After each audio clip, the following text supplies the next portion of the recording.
C'est un ouf de soulagement pour la société Bestway Finance Limited par le biais de sa filiale congolaise Sanga Mining Development et Outsino Resources Group. Elles ont signé le 25 juin dernier un mémorandum d'entente avec le gouvernement camerounais pour la construction d'une voie ferrée de 540 km reliant Balam au port de Kribi. La signature de ce mémorandum d'entente est l'aboutissement heureux de la mission officielle réalisée du 25 mai au 1er juin 2021 par le ministre d'État Pierre Oba, ministre des Mines et de la Géologie de la République du Congo, envoyé spécial du président congolais Denis Sassou Nguesso auprès de son homologue le président Paul Biya.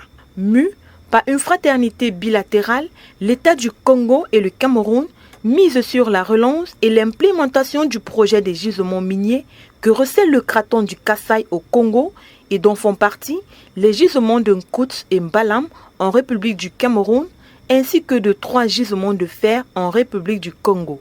Les entreprises Bestway Finance Limited et Outsino Resources Group, respectivement incorporées à Hong Kong et en Australie, souhaitent donc s'inscrire dans la continuité de très hautes instructions du président Paul Biya en matière de création d'emplois. Ce port, mesdames et messieurs, s'inscrit en droite ligne de la stratégie nationale de développement du Cameroun, SND 30, dont l'objectif est de construire au moins 1500 km de chemin de fer supplémentaires d'ici 2030.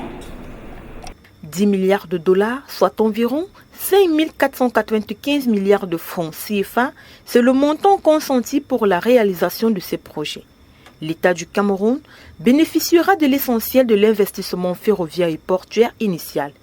Il est prévu à cet effet l'extension de la ligne du chemin de fer reliant la ville de Kribi à celle de Pointe-Noire sur environ 540 km et la construction du port minéralier d'une capacité de plus de 100 millions de tonnes par an à proximité de Kribi.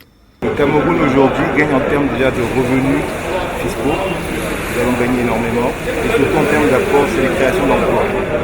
Comme on disait encore le directeur général, il y a plus de 20 000 emplois qui seront générés, directs et indirects.